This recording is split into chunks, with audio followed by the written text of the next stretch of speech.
Objects are really important in the way that people form identity. And one of the things that interests me is how objects are used and how people use them to produce identity, and then what those objects mean to people.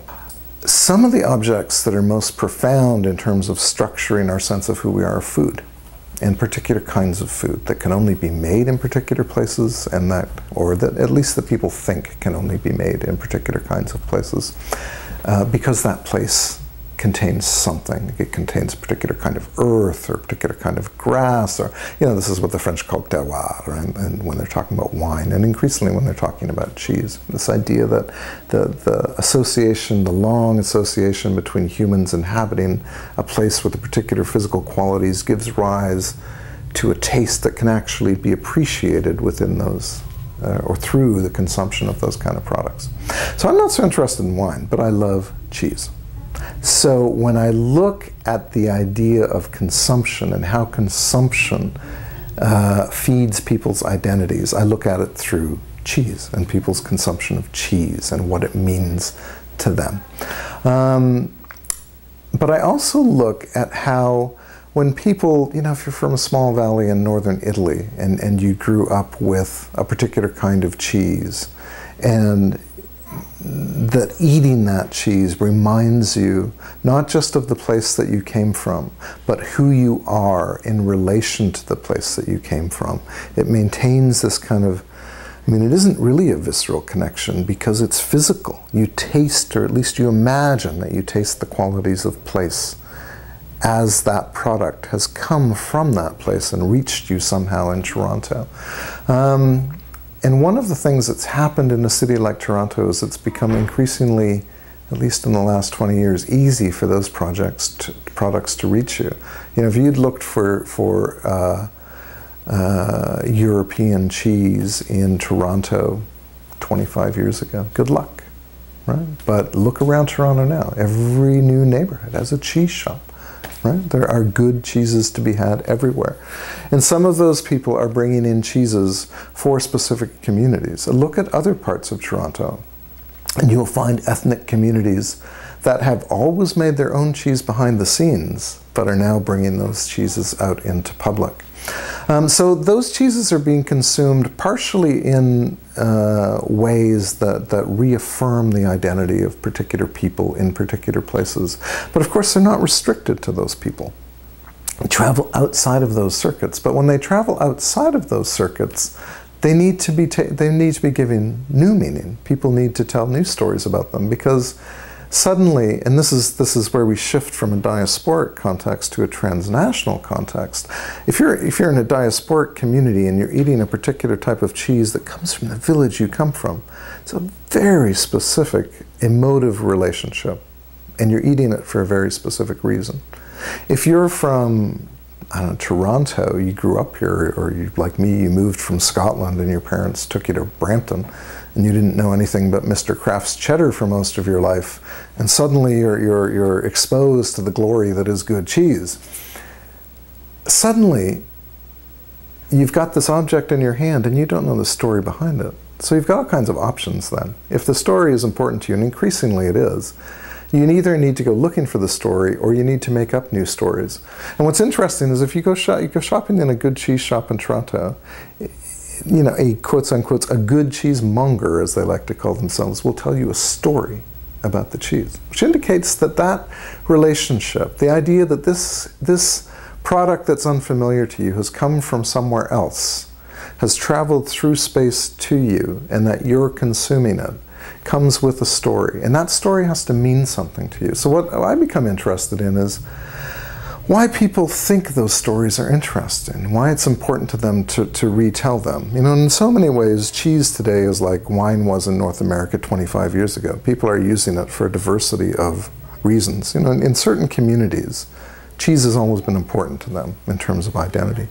But in new communities, good cheese is a way of defining class relations, of structuring distinctions between people who eat that Kraft stuff and people who eat, you know, I don't know, $99 a kilo piece of Testun di Barolo or something like that, right? That there's this marker of class that's being established. There's also a distinction in terms of knowledge, a form of connoisseurship that is becoming important. That, you know, it obviously plays into class relations, but it also factors into social status within certain kinds of social relations. If you have a Christmas party and you throw a cheese tray on the table, and you can talk about these cheeses in a language that, you know, is full of a vocabulary that expresses this quality of the aesthete, right, of the knowledgeable person.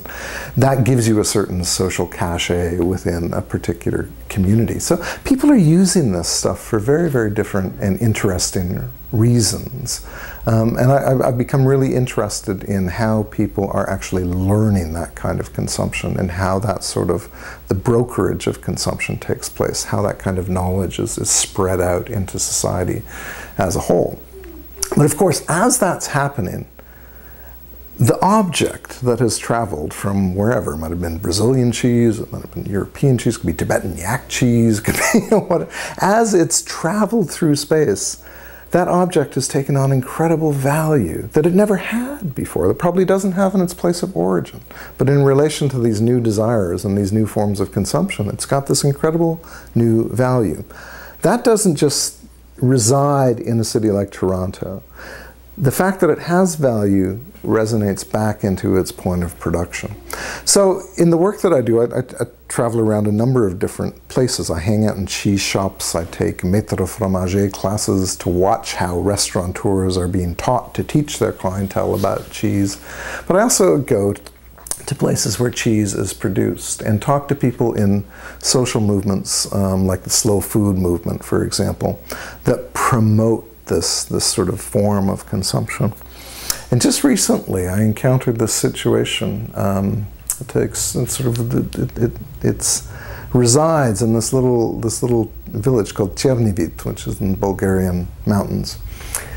And in Chernivit, they've historically made a white cheese, and people just ate it locally. And occasionally, for reasons unknown to them, it, you know, once they opened it up, it would develop a mold and it would become this kind of green cheese. And some people liked it and some people hated it, and there was no standard recipe, and it just kind of happened. But along one day in 2007 comes a representative of Slow Food and says, "Oh, this stuff is incredible. We have to form a society to protect the production of this cheese." Now, this cheese has never been a standard product in this community. But because of, you know, and here's the association, because of the value that products like this that produce exclusivity have in a city like Toronto or in a city like New York or wherever, because of the kind of exclusivity and the rarity of this particular cheese in this area of Bulgaria, this character from Slow Food recognizes the capacity to take this product and to have it imported into markets, into fairly exclusive markets, so that the realized value can presumably, and it's not demonstrated that this will happen, but can presumably flow back to this Bulgarian village. Which all sounds well and good, except that now that village is in the process of having to standardize production of a product that historically has never been standardized, right? That they have to, in fact, invent tradition. Because what creates value for this product here is that the idea is the traditional Bulgarian green cheese. Well, there never has been a traditional Bulgarian, there's never been a traditional Bulgarian green, because every family made it differently.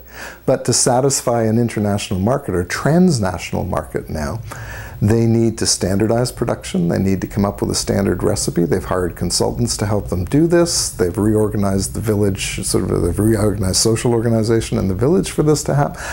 It's radically reshaping what's going on in this small Bulgarian village deep in the mountains above Sofia, you know, because of this value that's being produced in Toronto. So that, you know, the transnational link is there, and it's fed through an entire sort of series of mechanisms that are tied together across space in really interesting ways, and through, for example, the slow food movement, which has, you know, vehicles in Toronto and in San Francisco with Alice Waters, the famous chef, and, you know, all over the world there are these slow food organizations that are linked together, that are facilitating these really interesting kinds of relationships through which, you know, a guy like me who loves good cheese can, you know, buy it and have this radical effect on this little village in Bulgaria. So in terms of consumption then, we've got cheese as a diasporic product through which people reconstruct their identity.